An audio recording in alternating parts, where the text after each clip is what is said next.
سلام به برنامه اخبار آزادی خوش آمدید. امروز سه‌شنبه 23 ایول است و من عبدالله اشرف هستم در خدمتتان. حالا توجه کنید به سرخطی موضوعهای برنامه امروز. یک کشته و 5 زخمی. مناقشه نوبتی در مرز تاجیکستان و قرقیزستان در واروخ باعث مرگ آموزگار 52 ساله تاجیک شد. خوف اخراج و محروم ماندن از کودک. زنان مهاجر در روسیه به خوف جدا شدن از طفلانشان روبرویند. تنها وقت سند رو دیدند دخترم را به دستم دادند و ما رو یک جا اینجا آوردند تا بلیط خریده برگردیم. دادگاه عالی تاجیکستان بررسی پرونده مربوط به آشوب خونین در زندان وحدت را شروع کرد. پرونده دیوم نو وارد شد. نسبت 28 نفر محبوسانی که آشوب برداشتند در مؤسسه اصلاحی شهر وحدت مورد بررسی سود عالی قرار دارد. در نتیجه مناقشه در مرز تاجیکستان و قرقیزستان یک نفر ساکن ناحیه اسفره کشته، چند تن دیگر زخمی و یک افسر بلند رتبه وزارت کارهای داخله جراحت برداشتند. از زخمی شدن چند نفر از ساکنان قرقیزستان هم گزارش می رسد. مناقشه نیمه دوم روز 22 ایول در حال سر زد که قرار است پرزیدنت های دو کشور در این منطقه گفت و شنید داشته باشند. جزئیات بیشتر این حادثه را مولا رجب یوسفی می گوید. وزارت کارهای داخلی تاجیکستان تصدیق کرد که یک افسر میلیسا در مناقشه روز 22 ایول در مرز کشور با قرقیزستان زخمی شده است. در دفتر مطبوعاتی وزارت روز 23 ایول به رادیو آزادی گفتند عبدالرسول شامر سعیدزاده پدپلکونیک میلیسا و سردار مرکز اطلاعاتی ریاست کارهای داخلی در ولایت سوخت از تیر کمان جراحت برداشته فعلا در بیمارخانه می باشد و وضع صحتیش معتدل است. در برابر این افسر اینچنین آموزگار 52 ساله تاجیک جلالالدین قرایف در مناقشه در مرز کشته شده، اینچنین 6 شهروند دیگر تاجیکستان جراحت برداشتند. خدمات مرزبانی قرقیزستان میگوید در این مناقشه 5 نفر زخمی شده به بیمارستان انتقال یافتند. گفته می شود در بین آنها کارمندان میلیسه قرقیزستان نیز هستند. طبق اطلاع اخیر راه واروخ آقسای همچنان بسته است و ساکنان واروخ میگویند نمی توانند از آن عبور کنند. رجبای احمدزاده رئیس ولایت سوخت روز 23 ایول در صحبت با رادیو آزادی گفت وضع در مرز دو کشور فعلا آرام است. آرام یگان پرابلم بسیار آرام حاضر من همینجا هستیم، رفت آمد رفته ایستادهش یگان پرابلم نیست. سبب مناقشه چی بود است در نهایت ما نفهمیدیم. حاضر اینا مقامات تفتیش کرده اینجا حاضر ما هستیم مقامات حفظی ولایتی بادکنگی کارکشیم. با گفته نماینده رسمی خدمات مرزبانی قرقیزستان مناقشه در مرز زمان سر زد که ساکنان واروخ می‌خواستند به مناسبت سفر رئیس جمهوری تاجیکستان امام علی رحمان به اینجا در سر راه پرچم‌های تاجیکستان را آویزان کنند. ساکنان دهه آقصای قرقیزستان به این مخالف برآمدند و با گفته مرکز مطبوعاتی نیروهای مرزبانی تاجیکستان در حدود جمهوری تاجیکستان خودسرانه زمین را کافته پرچم ملی خود و لوحه آقصای را نصب کردند. ساکنان واروخ به این مقابل برآمدند و در نتیجه بحث به زن و زنی کشانید. سبب مناقشه ها در مرز بین تاجیکستان و قرقیزستان در معین و علامت گذاری نشدن قسمت زیادی مرز است. مرز بین تاجیکستان و قرقیزستان 976 کیلومتر را تشکیل می دهد و از آن تاکنون تنها 504 کیلومتر آن معین و علامت گذاری شده است. بارهاست در منطقه های بحث طلب ساکنان برای آب و چراگاه و راه و بازار دست به گریبان شدند و تا حال چندین نفر در این مناقشه ها کشته شدند. مولا رجب یوسفی شادمان یتیم، آزادی دوشنبه. رئیس دادگاه عالی تاجیکستان جزئیات آشوب در زندان وحدت را در یک نشست خبری در شهر دوشنبه به خبرنگاران شرح داد.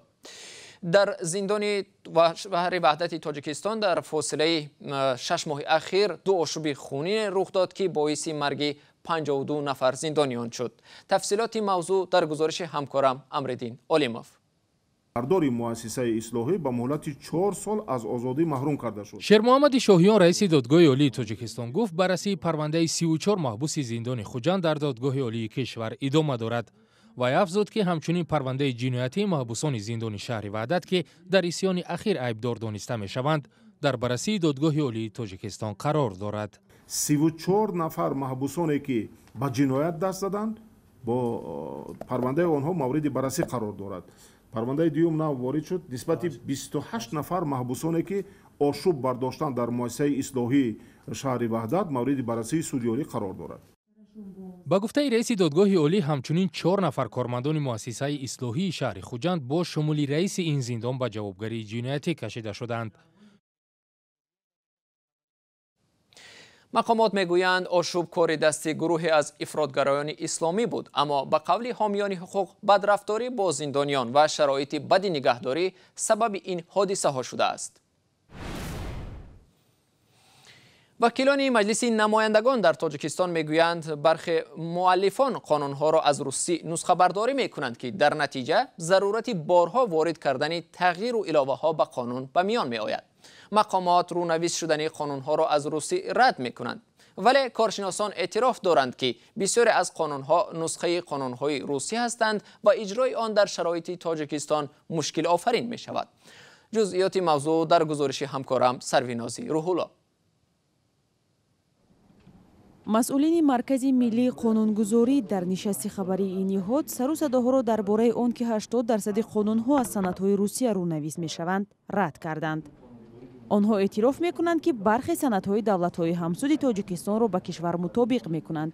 аз ҷумла шӯрои байниполарламонии иттиҳоди давлатҳои мустақил бархе қонунҳои намунавиро ба ҳар кишвари узв пешниҳод мекунад.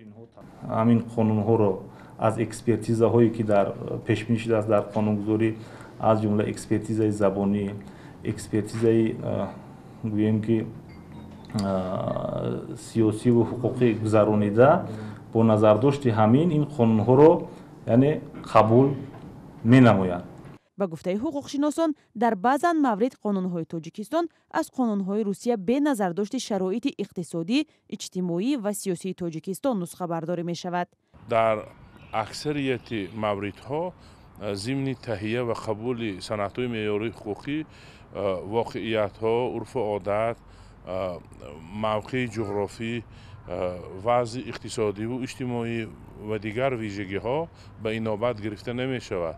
тобистони соли гузашта низ раиси парлумон Шукурҷон Зуҳуров фаъолиятҳои бархе намояндагони мардумро танқид карда гуфт, баъзе тарҳҳо аз қонуни кишварҳои дигар ноҷору бардор шуда ба як қонун чанд дафъа тағйирот ворид карда мешавад.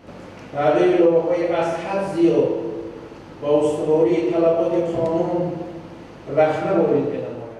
дар ҳоле ки қонунҳои тоҷикистонро ба қонунҳои Русия монанд медонанд, бархе масъулони давлатӣ онро як амали маъмулии қонуниэҷодкунӣ медонанд ва Ӯзбекистонро мисол меоранд ки монанд ба қонуни танзими анъана ва ҷашну маросимҳои миллии Тоҷикистон тарҳи қонунеро таҳия намуд. вале палатаи болоии парлумони он кишвар тарҳро рад кард ва лозим надонист ҷашну маросимҳо дар шакли қонуни алоҳида танзим шаванд. ҳомиёни ҳуқуқ дар Русия мегӯянд муҳоҷирони тоҷике ки ба ин кишвар меоянд бояд масъалаи сабти иқомату санадҳои кӯдаконашонро ҷиддӣ бигиранд, зеро мумкин аст ҳатто тифлони навзодро аз модарашон ҷудо кунанд. Майя Ибодулоева яке аз чунин муҳоҷирон аст ки пулиси Русия мехост духтарашро аз ӯ ҷудо карда бигирад ва худашро танҳо ба Тоҷикистон бифиристад. гузориши телевизионии «Настоящее время» дар ин бораро ҳамкорам Мумин Аҳмадӣ тақдим мекунад. мушкилоти Майя Ибодулоева моҳи июн сар шуд. пулис ҳамон рӯзе барои тафтиш ба ошхона ба ҷои кори Майя омад ки ӯ кӯдакашро ҳамроҳ оварда буд. ҳуҷҷатҳои муҳлаташон гузашта ва кӯдаки бесанад нақшаи модарро ки мехост тифлашро дар Русия ба воя расонад ба ҳам зад. Майяро ба додгоҳ фиристоданд ва мубинаи 2 соларо гирифта ба шифохонаи бемориҳои сироятӣ бурданд.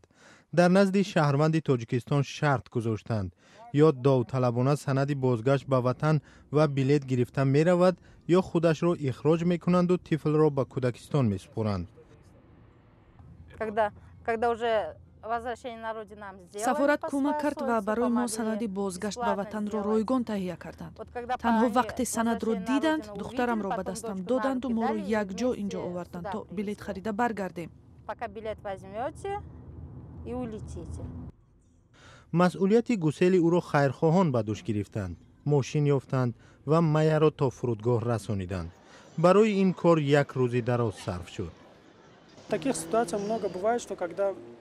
аксаран дар ин гуна ҳодисаҳо кӯдакро ба мақомоти ҳифзи иҷтимоӣ месупоранд ва модарро ихроҷ мекунанд. бинобар ин мо намехостем ки айни кор бо ин зан сурат гирад ва барои ҳамин кӯмак кардем, вагарна мақомот кӯдакро гирифта ба кӯдакистон медоданд ва модарро ба ватан мефиристоданд.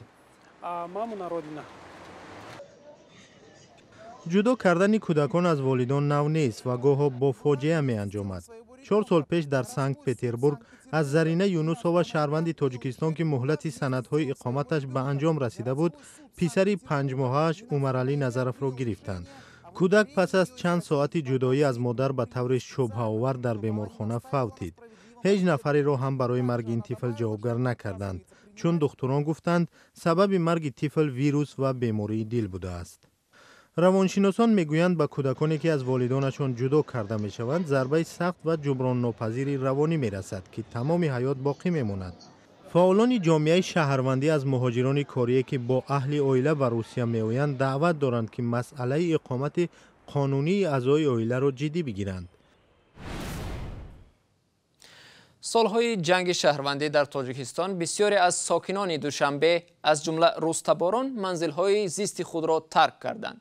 تاتیانا آریخووا زن روستابار یکی از آنهاست که سالهای 90 منزل زیستش را در یکی از بناهای بلند آشیانه دوشنبه ترک کرده به روسیه رفت.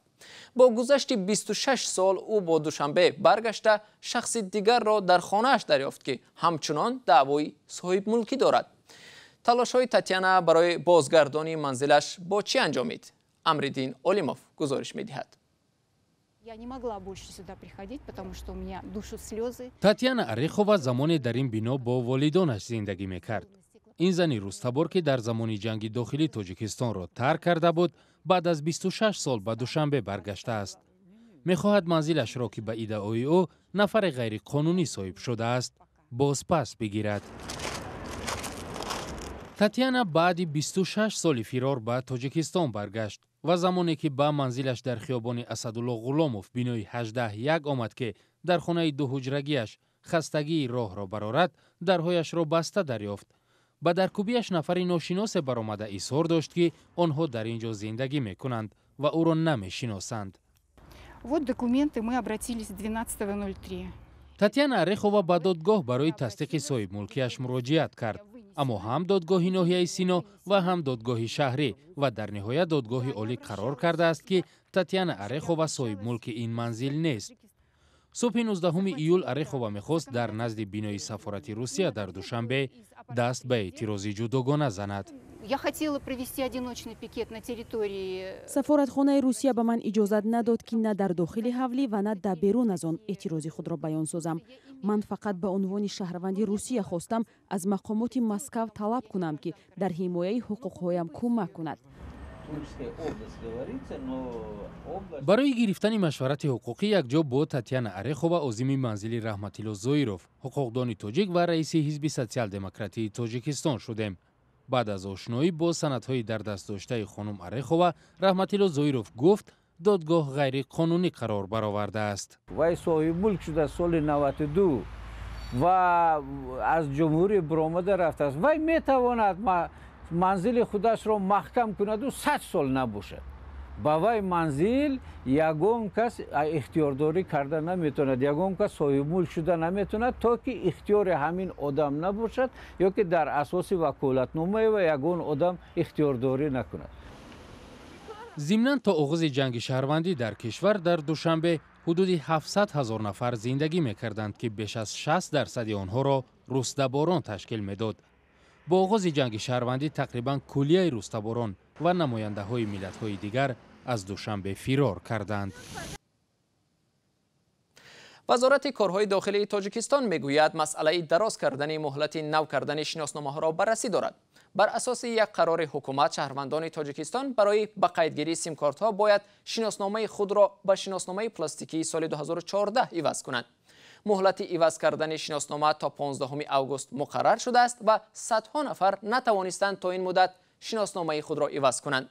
رمضان رحیمزاده وزیر کارهای داخلی روز 23 ایول گفت مسئله دراز کردن مهلت عوض کردن شناسنامه ها را دستگاه اجرایی پرزیدنت تاجیکستان بررسی دارد. این مطلب آخری برنامه امروز بود. تا برنامه های بعدی خدا نگهدارتان.